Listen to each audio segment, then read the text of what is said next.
I reflected on Philippians 2:19 through 30 as I was preparing for today. So it's kind of a long passage, but it's something that shows up in a number of places where Paul is greeting the church, in this case, the church, the Philippian church, and he's telling them something of what's going on in his life and how, in this particular case, he is intending to send Timothy to them. I like how he puts it. He's sending Timothy to be an encouragement and to be and he knows he's specifically sending Timothy because he knows that Timothy has a very authentic compassion and ability to be an encouragement. And Paul is reflecting on that's rare. Most people aren't that authentic with their compassion. Yeah, I didn't bring the page up that actually said that. So it's the part where it's kind of bold. I have no one else like him who will show genuine concern for your welfare, for everyone looks out for their own interests, not those of Jesus Christ. So Paul could be with us today, right, in saying that, as we live in a world that is very polite and nice, but not necessarily authentically caring for each other. He also, and you can go to the next slide, Brian, he's sending Epaphroditus, or Epaphroditus, I don't know how to say his name, but this was a guy that the Philippians actually sent to Paul to help minister to him. I guess he got actually deathly ill at some point when he was with Paul, and when the Philippians heard this, they were really concerned, and so, and then he made it through and he got well, but he was very concerned for the people in Philippi to know that he was well and doing all right. So he was having stress in his heart for them, and Paul saw that and said, you need to go home. So and that's it. That's the passage. Now, I have to confess, I usually jump quick through these parts to get to the meat of whatever the letter is. It's like, okay, I know that Paul is greeting us, he's sending us people, and we know that Paul sent Timothy to a number of places when he couldn't make it. But so God said, no, you're going to stay right here. You're not going to go any further in your thinking and reflecting. You're going to stay right here. Why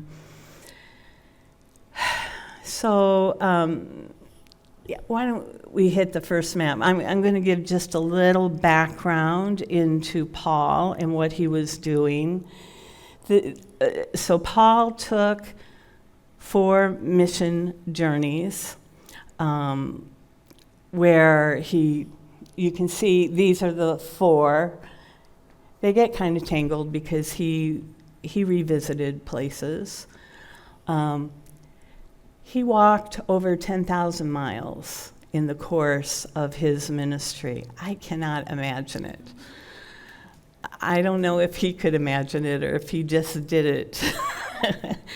But in any case, he walked and he stayed with different people, different groups. He talked about Jesus in a lot of different places, and he ended up establishing at least 14 different churches along the way, of which Philippians is one of them. And he met the Philippians on the second journey. So that's this. That's where I marked where Philippi was. And then he revisited them on the third journey. But this letter is coming out of the fourth journey.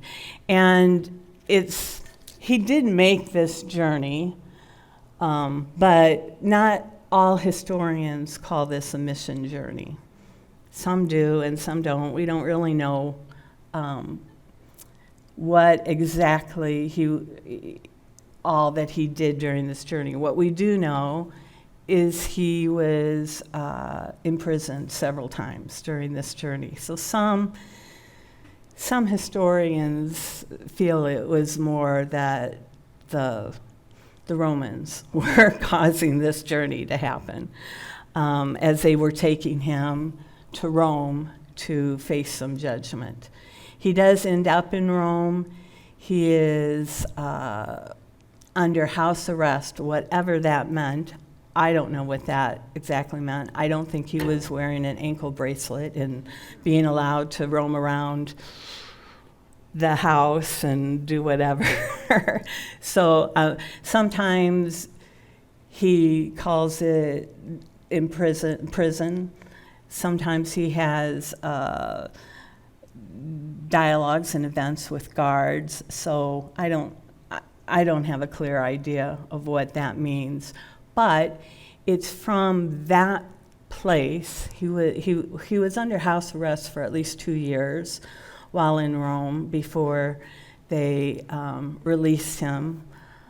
And during that time, he wrote a lot of letters. And this is when he was writing Philippians, the letter that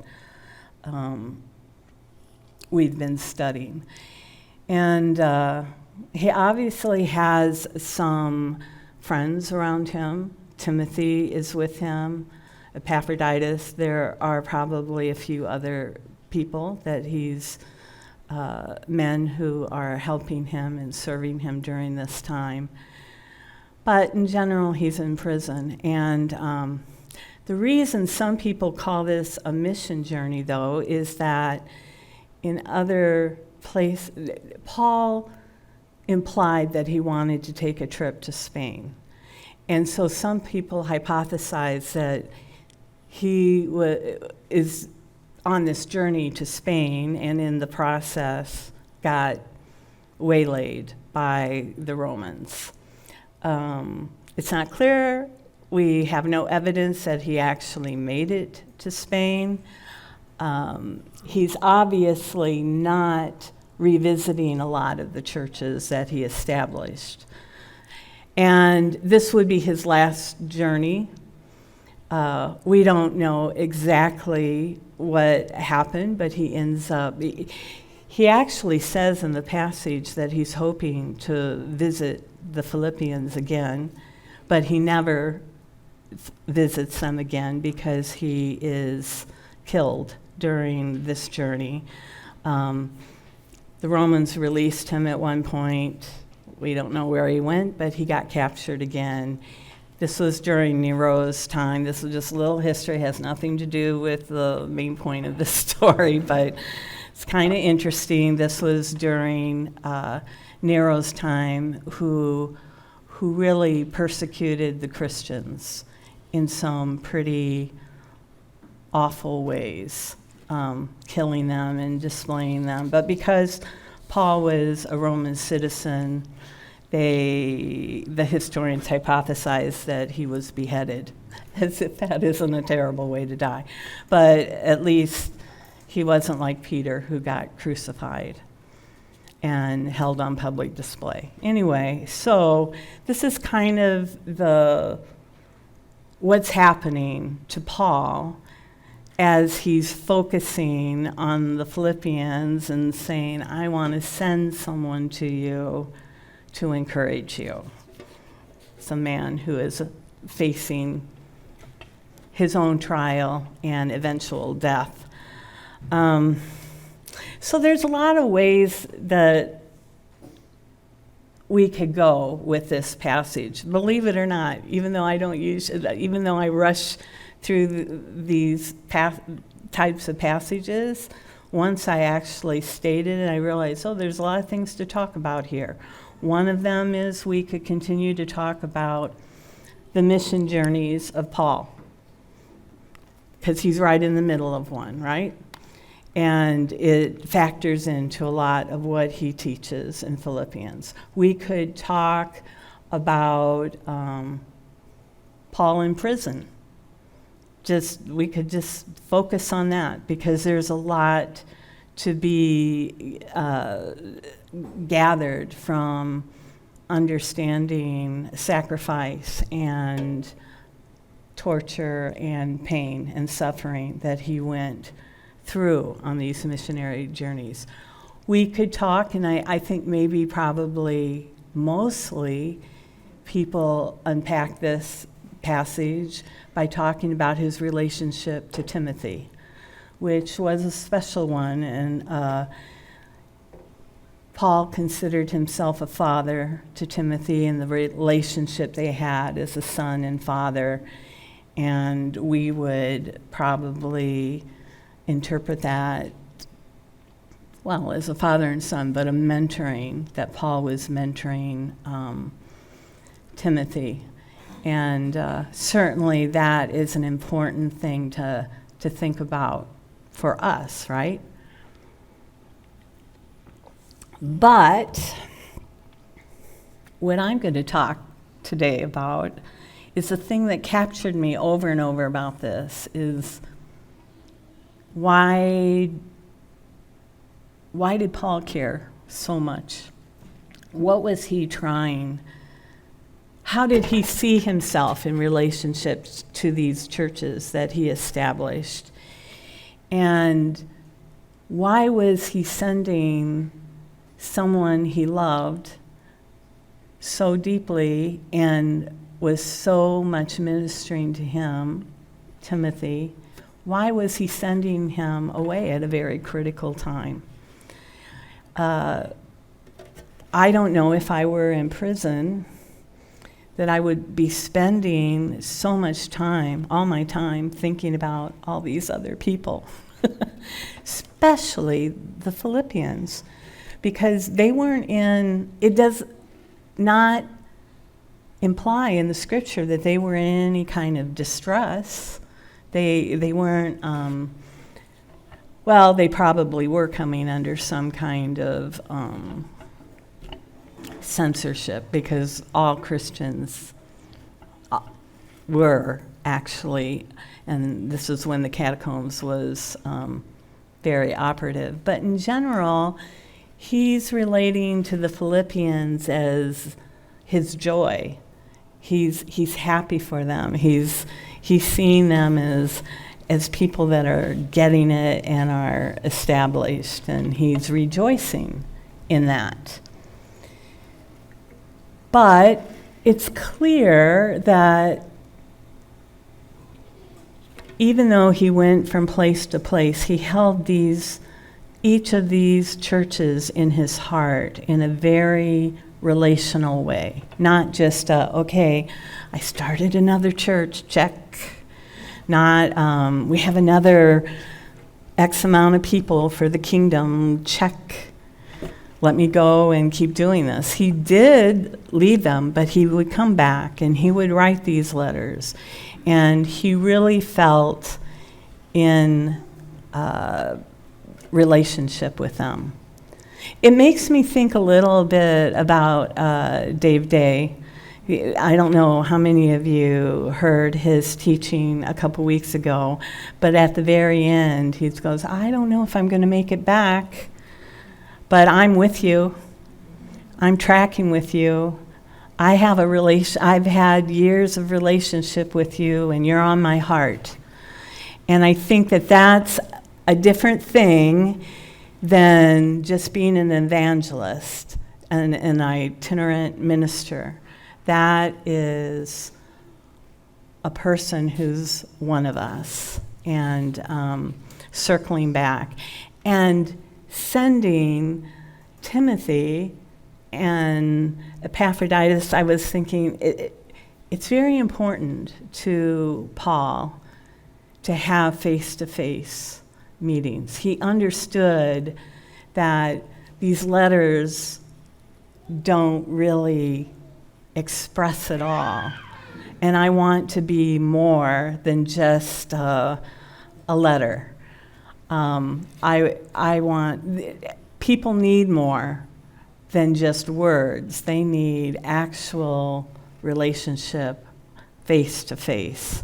And we can understand that, really. We probably, our generation right now, after living through COVID and the pandemic and not having face-to-face relationships possible for such an extended period of time, can really understand how important that is. Well, Paul did too. And so I just got to thinking and praying about what is this community we're called to? What was the community that he was a part of? What did it look like? And thinking about community for us. Because surely community is one of our hallmarks, right? We talk about it, we put the word in our name, it's part of our vision statement. So, and surely we are very attentive to each other when we have a need, or we broadcast out a need. We're very quick to offer a couch or a meal or a number of things, when people put it out there that they're looking for something. But I got to thinking, does that really meet the hunger in us for community? Is that really all that community is about? It's a beautiful part of community. But is that really what Paul was doing? Like, tell me your needs, I'll put someone on it, we'll get you that. Sometimes it was, right? He did have and encourage other churches to help different churches who were in stress. So he didn't deny that there are some physical needs going on that we need to address. But he's not sending Timothy here to hand out resources or physical material resources to the Philippians. And he's sending Timothy to be an encouragement. And an encouragement during a time when they were pretty strong. Which is interesting, right? Because if you think about it, it's easy to encourage, to feel like your heart broken for someone who feels discouraged and depressed. And we try to be there for each other. But we kind of, if someone's not bleeding out in front of us, we're often going like, good, I have some things to do. And we have a lot of things to do, right? Wow, I've already gone to page 2. That's a good sign for you guys. So we have busy lives, right? All of us, every single one of us. Now I'm going to have to read. We have families with kids, families with parents. Doesn't matter if you're married or single. There are a lot of commitments we have to address as families. And I know many of you who are in my age group are spending almost every second you have thinking about your parents and how you're going to help them move through some difficult times. So there's nothing wrong with that. No one can deny that, right? And we're like the rest of our culture. We're a doing people. We fill our lives to the brink, meeting other people's needs and agendas. Our work has certain responsibilities and expectations. We need to pay our bills. We're trying to manage the stress and our health in the midst of that, she says. And sometimes when we feel overwhelmed, we're going to counselors to help us kind of think that through and help us manage it. Sometimes we're maybe thinking of adding medication to help us balance some of that out because we're feeling overwhelmed, and sometimes we're just escaping the whole thing for a brief vacation somewhere else. But we all feel it. And it's not just us in this room. It's not just those of us in the church or out of the church. It's not just those of us who are have high-powered jobs. It affects us just as much when we're working the McDonald's line. We all just have 24 hours to make it work. And that isn't a lot of time. And most of us go to bed exhausted at the end of the day. So how much bandwidth do we really have to bring in? We maybe have 40 or 50 people. We're a small church. That is still a lot of people to kind of walk intimately with. Although Paul walked with 14 different groups in different places, and not just offering them Bible studies, but actually feeling what they were feeling and being present to them as much as he could. And so let's talk about that a little. He did this even when he had a critique on the church he was addressing, such as the Corinthians or the Galatians. If you read those letters, he's calling them to task. At some point, he's even saying, you're following false guides. You need to rethink what you're doing. You need to come back under the umbrella of God. He didn't leave them, though. He never said, because if you don't, I'm gone. If you can't toe the line. That wasn't how he was doing it. He was accepting them. He knew enough of what was going on that he could address the issue, but he stood with them through it. He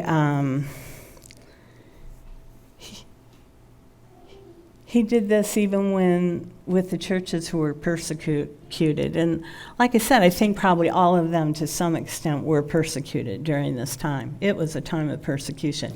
But there were some churches, like the Thessalonians, that were under great persecution. Unending persecution. And he sent them a few letters, trying to address that and encourage them. And even as he wept with them at the injustice of it, he coached them into on how they can deal with that and love their enemy. And he stood with those churches like the Philippians. He remembered them even in their moments of joy and successes. He never left these 14 churches. He walked with them and stood by them. maybe this is the type of community we long for. I can't see I don't want to hide my face, but I can't see my words. Maybe the type of community we're longing for is less about having a meal made for us, although that's beautiful and quite helpful. But maybe it's about being known, being seen, and being accepted for who we are. That's a much harder community to build, actually. And yet, that really is the deep longing of all of us, not just Christians, but everyone in our heart, is to be seen. And none of us have got it right. So we're being seen in our most vulnerable places. It makes me think of, I thought a lot when I was preparing for my surgery about who would be there at my home when I came back from surgery, because I was told that I would need someone to stay with me, and I didn't know what that meant or what they would need to do, but I would just go like, wow, I'm going to be like in my worst moment. I'm going to be in pain. I'm going to feel fragile. I'm probably going to be really cranky, not going to care. Who do I want to put under that kind of thing? And I don't want to stay at anybody's house, and be a guest somewhere. I wanted to be home.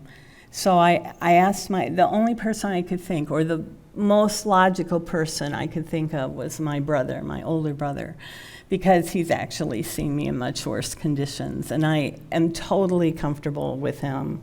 And if I needed help going to the bathroom, I wanted him to be the person to help me, not because that's how we are, right? We don't want people to see us at our worst. We want to appear to be capable and in our best moment with each other, even if we're bleeding inside, even if we need help going to the bathroom or even getting out of the chair, even if it's just crying and complaining about the injustice of all the pain from surgery. Yeah, he went through a lot, poor guy. But we shield each other from those parts of us.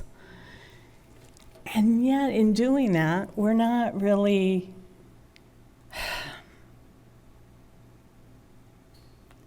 I love my brother to the ends of the world. I always will. I will always delight when he can come and visit me. We're talking on the phone. When people stand with you in those moments, there's something that is built with them that is so much deeper than the, hi, how are you? I'm doing fine. And it's in the, no, really, how are you? And I just think that's what we're longing for.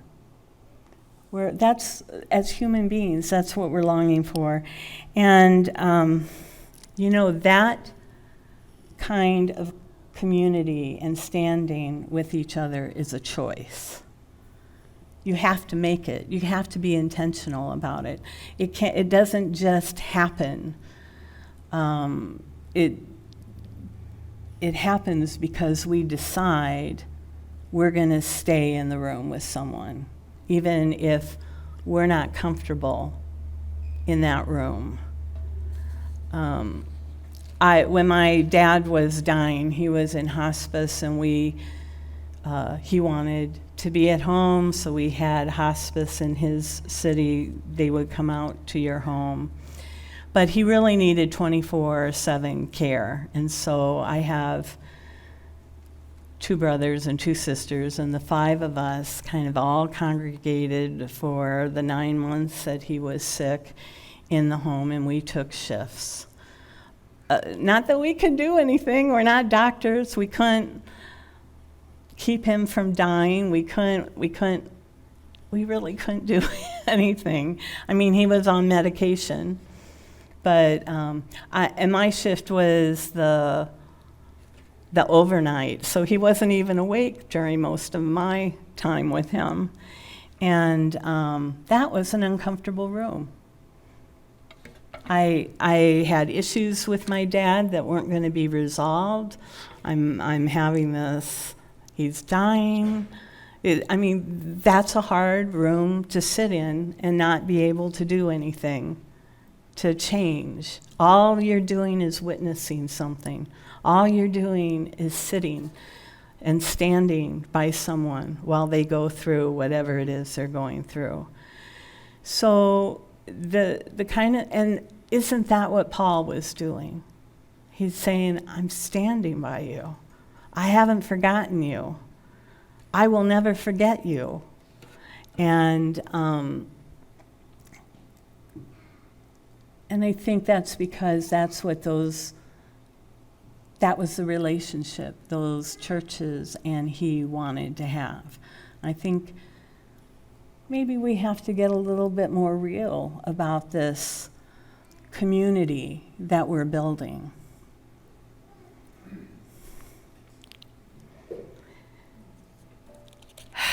Don't get me wrong.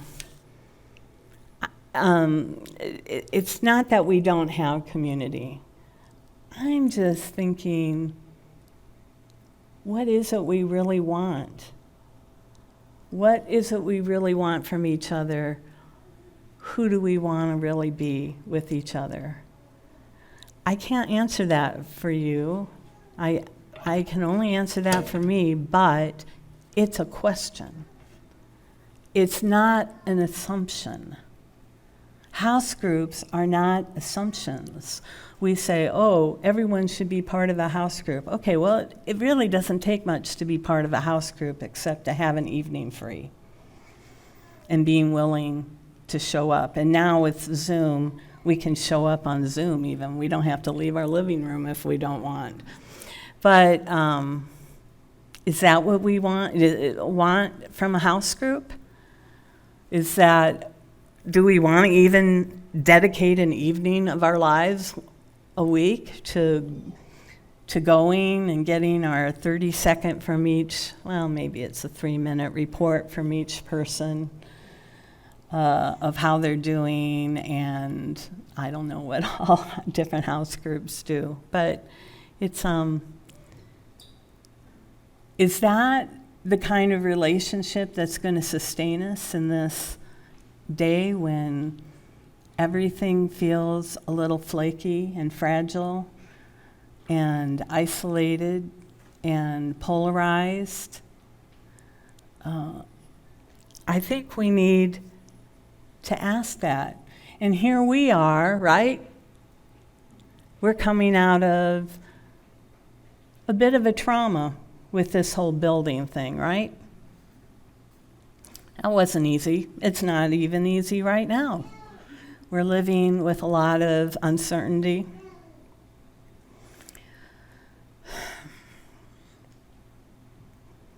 Are we sitting kind of halfway back, waiting to see how it all lands before we make a big commitment to being here with each other?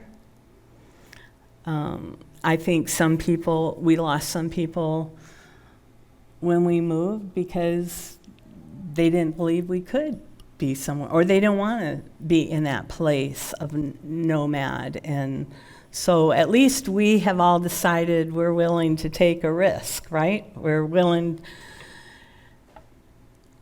But you alone know deep inside how committed you are to here.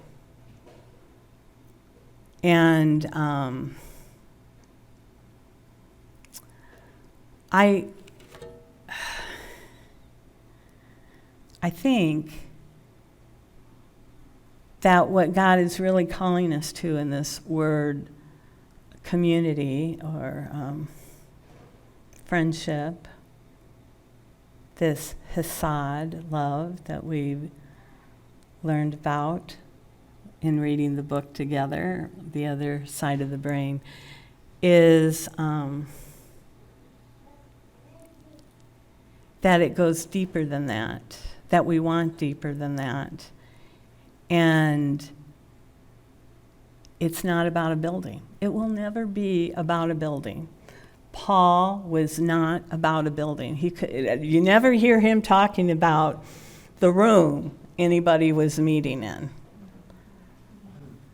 And some of those rooms were in caves and catacombs and pretty, actually, if you do the catacombs is a burial ground, under the ground, moldy and dark. Not the most conducive for celebration and worship and feeling good about where your life's going. It wasn't about that. And he doesn't even talk about the catacombs. I mean, historians talk about it while he's here in Rome. But you never hear him talking one way or the other. You don't hear any of the churches talking one way or the other about it. Oh, we lost our building. Oh, we lost our meeting space. Oh, we have a great meeting space. Oh, boy, Lydia, what a dream. No, they talked about each other. They clung to each other. They visited each other. They made room in their lives for each other. It's not that they didn't do things with other people, but that group, those churches were the lifeblood of each other that helped them be strong through the other moments in their life. And like I was saying, there was persecution there. And there's persecution here in this moment. We all know it. Even though I don't, people have different opinions about this, but I don't think anybody is like putting a target on Christian. Well, maybe there are some people who put targets on Christians' heads, but I think we're more aware of our differences and how that doesn't go in line with what other people are saying or wanting to hear. So we feel like we can't be our full selves well in a lot of different groups, like at work or in a number of rooms. But in this room, we actually can be totally ourselves. Or, I shouldn't say that, we should be able to be totally ourselves. But like I said, that's a decision. That's a decision each of us has to make to be in the room, not politely, not only when we've got it together in our best looking, yeah, I'm doing fine moment, because we don't want anybody to feel sorry for us or be burdened by us. But in all of our moments, the moments where we're shaky, the moments where we feel fragile, the moments that we feel very strong, we have to be as present when we feel strong as when we feel weak. Because being strong and being weak, they're not, it's life. That's life. It's not a fluke. I would like to say, this surgery and the condition that comes, well, that's a momentary thing. It's going to get fixed, and then I'm going to move back into my life. You know what? I've heard from the doctors, well, this won't kill you, but it's not curable. So, this is your new normal, honey. I mean, they didn't say it so cavalier, but that's basically what they said. Your life is altered now. Is it altered in a way that it's going to kill me? No. But there's going to be things that are hard for me to deal with, and that's just life. And that's just life for every single one of us. So if we're going to live together, we can't treat this as a crisis moment. Let's get it fixed, and then we can all move back to our lives.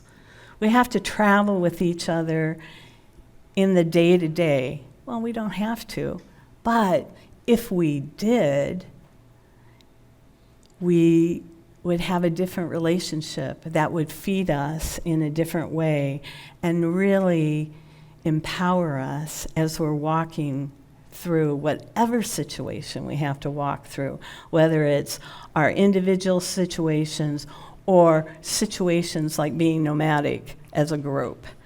And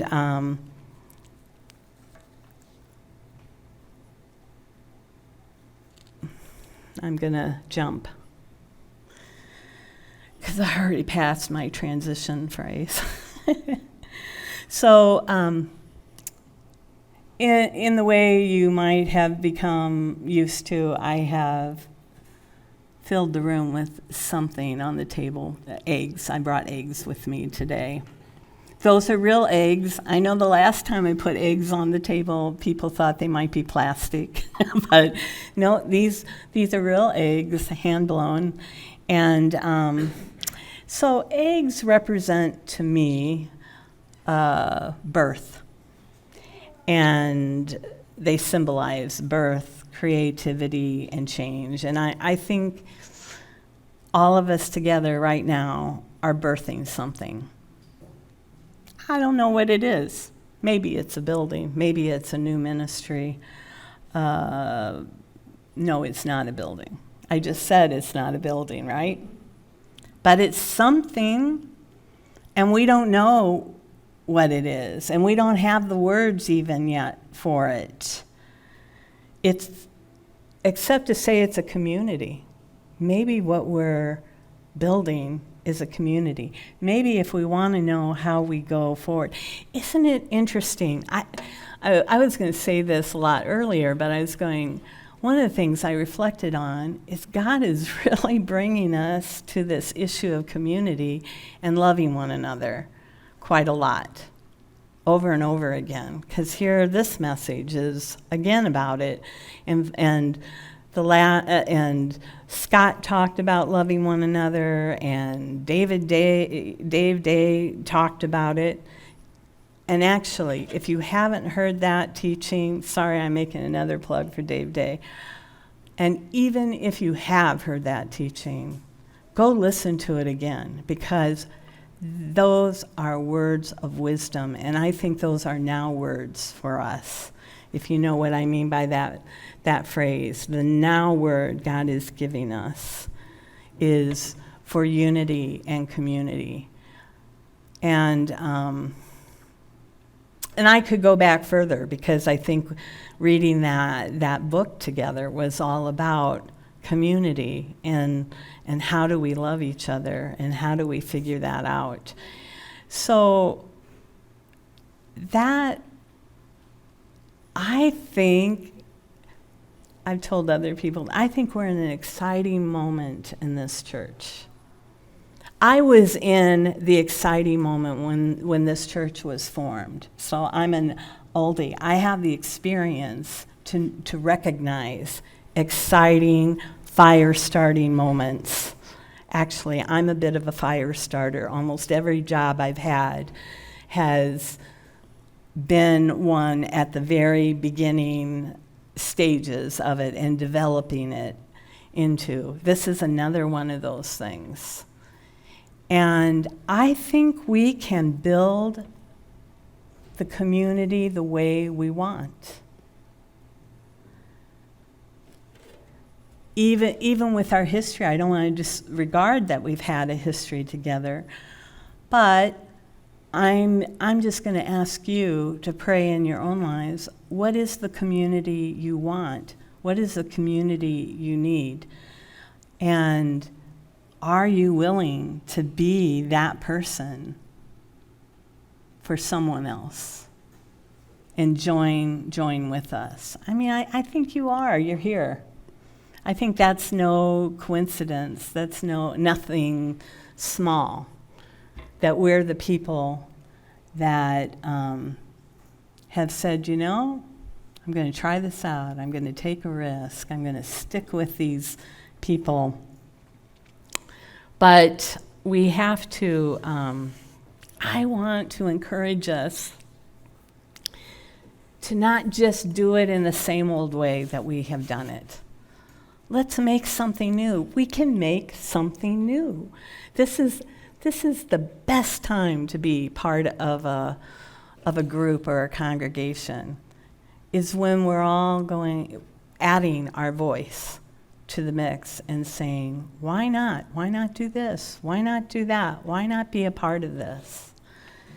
And you can't do that with 1 foot in and 1 foot out. This is what Paul is demonstrating. He had both feet in.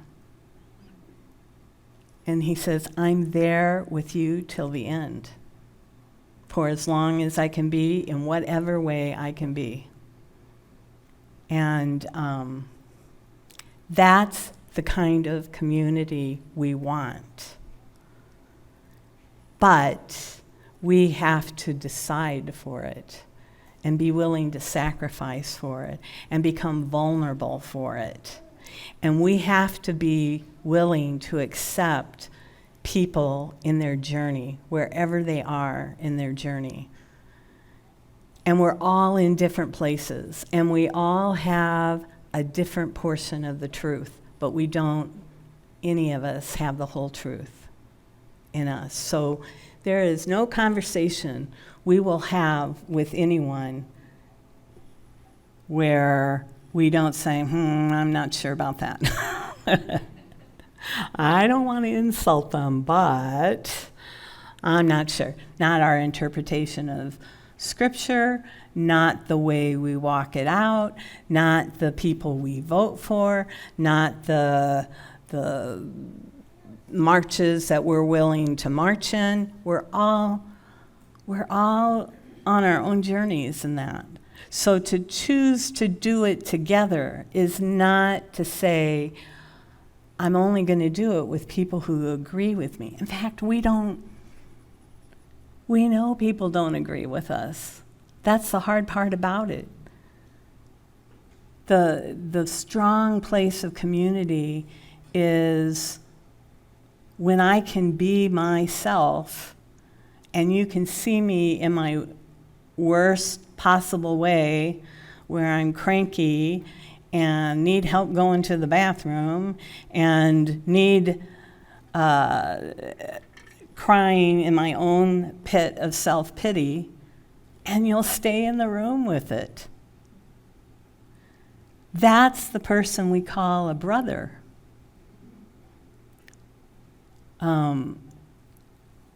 And how free and beautiful would it be to feel that with others? Maybe with our house groups. If we can't do 50 people, maybe we can do 10 people. Allow 10 people in and be vulnerable. I don't know what this looks like any more than you do. One thing is I think it looks different for all of us. But two, we're not used to trying this, right? The world has taught us it's very unsafe to reveal who you are. People reject you. People make fun of you. People take advantage of you. But that is what the world wants. That is what, if we want to be different, if we want to be a place of safety for people or a welcoming place, that's what they're looking for. They're not looking for a potluck. They're not looking for another agenda item to put on their calendar. They're looking for friends to hang out with who are going to be there when they are there. So I just encourage us, first in your own private moment, to ask yourself where you are and to commit yourself. I'm going to ask boldly. Of course, it's God who's got to be the one informing you, but to commit wholeheartedly to this little community that we have. Because if we have a group of people committed to each other, we can take our mustard seed and move it into a mountain. And I don't even know what the mountain is for us that we're trying to move. But I do know that if we just keep at a superficial level, none of us are going to be satisfied. We need so much more, and we can have it if we choose to stay in the room and work for it.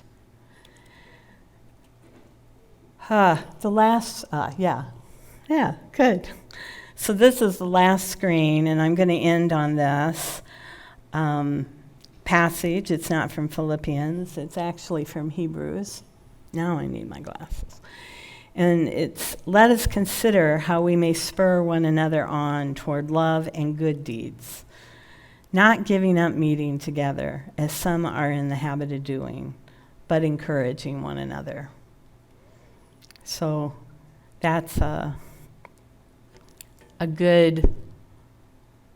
that's just a good summary of everything I meandered around today.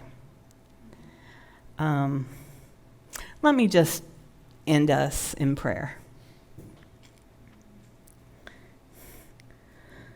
So Lord, we pray that you will reveal even more of what it means for us to be community together. We confess that we kind of struggle in that. Or maybe we don't struggle at all, but have just become complacent, even when our hearts long for so much more. Take us deeper, Jesus.